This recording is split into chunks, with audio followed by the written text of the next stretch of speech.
People, I hope you are all well. Welcome back to your daily LSC content video. Today we're going to be going through all the things regarding Liverpool, as in for your daily update. Now let's dive into it all for you. So this is coming from Sky Sports and Napoli Hub. Some big news this morning. Breaking: Napoli have decided to abandon the operation to sign Darwin Nunez due to excessively high costs involved. Now, my thoughts are this isn't surprising. We know Liverpool's asking price, in my opinion, I think it's way too much. Napoli value him at what, 40 to 50? Liverpool looks like they value him around 60 million plus. And then you have to add into the account his wages. He is on decent wages. He's on like what, 140 grand a week? So it's not like he's on crap wages. He's on decent wages. And Napoli as the overall project, they probably don't think that's feasible. They probably think that's way too expensive. And we probably think we just can't simply afford that. And obviously Liverpool would ideally like to have add-ons involved. So I'm intrigued as to what's going to happen here. Because I've said for a while I won't be surprised if he stays, because Liverpool looks like they just want simply Isak. If they can't get Isak, do they keep Darwin for another year? And maybe in a year's time they try and sell him to Saudi again, because it looks like he doesn't want to go to Saudi because of the World Cup. He wants to be properly match fit, getting ready for the World Cup. He wants to continue to still play in Europe, and that's his goals and targets. So it is a concern, to be honest with you. The fact that we are near enough halfway July and there's still not really a big resolvement around him. And especially in this position, we want to bring in a big gunman striker, whether that is Hugo, Ekitike, or Alexander Isak, or anyone of that caliber.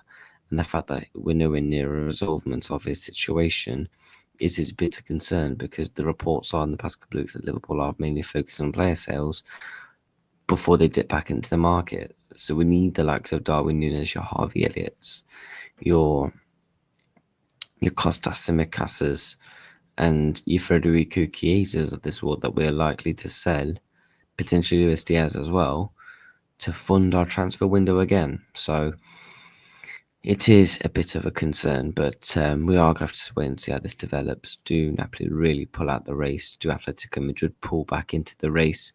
Could Saudi try one more last chance for him? But people, Darwin Nunez, as of right now, is not going to be a Napoli player. But it is what it is. If he starts the season with Liverpool, we have to back him, and it's as simple as that. That's the mentality I want for the season after what all recently happened, and that's what I'm doing. Some other news, guys. Regarding former Liverpool player, by the way, Jordan Henderson signed a 2-year deal at Brentford, has been signed and will be announced in the coming days. Yeah, Jordan Henderson to Brentford. This guy's career, no offense, has kind of gone in the mud since he left Liverpool 2 years ago. Went to Saudi, fair enough, he was collecting the bag. Then went to Ajax after 6 months, because it just wasn't working out for him.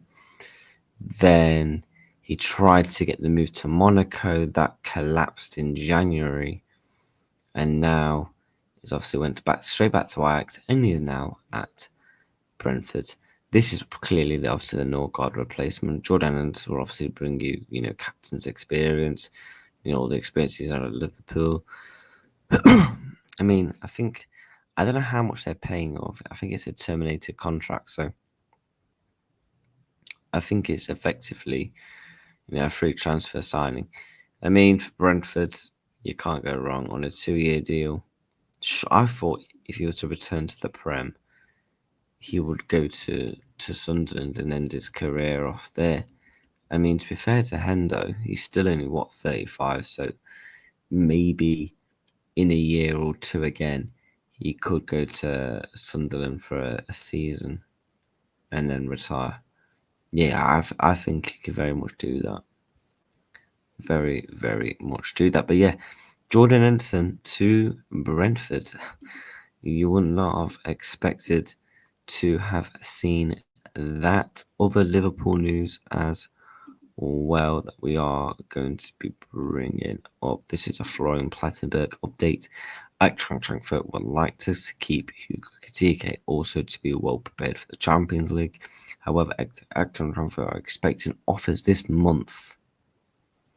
Liverpool remain a concrete option. Newcastle have renewed their interest. Manchester United is still there. Chelsea are currently unlikely due to the transfer of João Pedro. His price tag is 100 million euros. This is one of the reasons why I don't think Liverpool potentially get him. Mainly due to the asking price and a bit of a similar situation to Napoli. We just don't think for the price it is ultimately worth it, in my opinion. Me personally, I wouldn't. I would not pay it. But Newcastle, though, in the race is interesting because, you know, if they sign Ekitike, is that where Liverpool are looking at this and thinking that's where our chances are going to be if we are going to try and sign Alexander Isak? So that's a little update on him. Let's bring up this. Also, some big news. Again, Liverpool have tweeted out and confirmed that they will retire the number 20 jersey across all levels of the club in honour and memory of Diego Jota. Again, still condolences, still rest in peace to our man from Portugal. Better than Figo, don't you know? Still incredibly sad. And obviously with pre-season coming up, that's where it's going to really, really sink in. You know, I think that, you know, ultimately, you know, he's gone and it's still very sad, man. I saw a video yesterday of the family, you know, coming to see all the flowers, seeing all the love that he had, which is, you know, that's beautiful to see, you know, because Diego was loved. And yeah, his number 20 shirt will be retired all levels, like under 15s, under 18s, 21s, and all that. And at a senior level. Rest in peace to Diego Jota once again. Last bit of updates for you regarding Plettenberg again. Despite rejecting Bayern Munich's approach, Luis Diaz is still considered a potential candidate for a sale by Liverpool. The club would expect a fee in the region of 70 to 80 million, depending on whether a buyer is in Europe or Saudi. Now, I still think this guy will be moved on. If anyone offers in even of the region of that, obviously Bayern Munich have put in alleged bids. They look like they've been, you know, rejected. And Barcelona, I personally feel can't afford him. But the thing is, Diaz doesn't look like he wants to go Saudi. So I feel like he would have been sold to Saudi a time ago if he actually had interest in going to Saudi. But it looks like, you know, he wants to stay in Europe for a couple of more seasons before still going there. Hence why, you know, Al Nassr, I've always liked him. But it's going to be interesting to see what happens with Luis Diaz now. The outgoings are looking really interesting, guys, because a week ago, or let's say about 3 or 4 days ago, we was all thinking, yeah, Nunez sold Elliot, Chiesa, Tsimikas, Diaz. That's like, whoa. That's like easily. You could argue,